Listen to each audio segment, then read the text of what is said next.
मराठी भाषा दिन आणि कविवर्य कुसुमाग्रजांच्या जयंतीनिमित्ताने प्रेरणा क्रिएशन्स आयोजित ऑनलाईन कवी संमेलनात मी उज्ज्वला सहस्रबुद्धे माझी अस्वस्थ मनाचे पडसाद ही स्वरचित कविता सादर करणार आहे.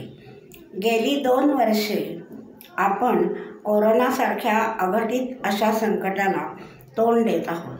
त्या लॉकडाऊनच्या काळात मनातील स्पंदने कवितेच्या रूपात प्रकट करत आहे.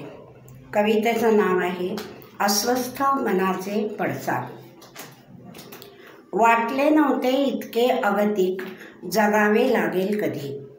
वाटले नव्हते इतके अगतिक जगावे लागेल कधी.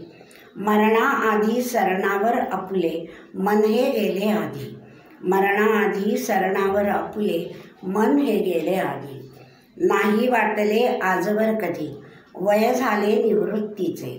नाही वाटले आजवर कधी वय झाले निवृत्तीचे.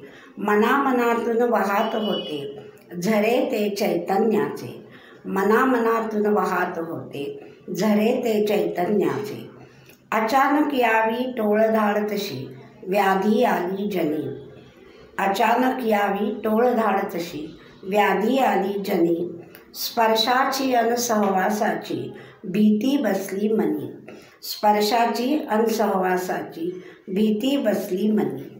अस्वस्थ मनाचे हितगुज चाले स्वतःशीच अंतरी. अस्वस्थ मनाचे हितगुज चाले स्वतःशीच अंतरी. उजाडणारा दिवस रोजचा बदल न काही करी. उजाडणारा दिवस रोजचा बदल न काही करी. मनात येई असल्या जगण्या परीस मृत्यू बरा. मनात येई असल्या जगण्या परीस मृत्यू बरा. ईश्वरेच्छा बली असी जाणून दिवस करू साजरा. ईश्वरेच्छा बली असी जाणून दिवस करू साजरा. धन्यवाद.